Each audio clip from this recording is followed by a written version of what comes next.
په دې وجه زما عزیزانو هر یو سیس کې مونږ قربانۍ کیږي. ما ملګری بیګا راغی ما نه تپوس وکړو ماستانو اما ته وایي چې یاره جی وایي مونږ یو ملګری دی وایي په قربانۍ کې را سره شریکو وم حصه دارو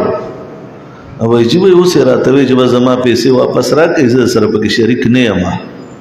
نو ما ورته ویم یو مسله ستا دپاره ده یو مسله د هغه دپاره ده.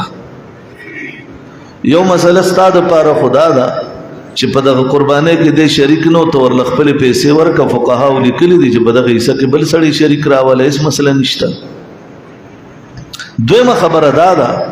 چې دغه کوم ملګری دی وتی دی نو آیا هغه نافلو که واجبي به د هغه لکه صاحب نصاب و که صاحب نصاب نو د هغه نفلي قرباني وه که د هغه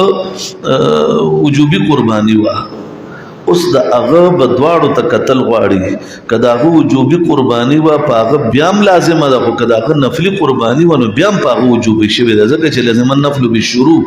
که هغه چېرې دا وایي چې یاره په ما قرباني ونه او ما دې ځای کې تا سره قربانۍ کې حصه واغسته او پیسې واغستې او هغه کور ته لاړو چې بس زه بېغمه شم زه خو هسې نفلي وم په ما لازمه نه ده نه چې لازم النفل بالشروع په هغه باندې بیا لازمه شوې ده.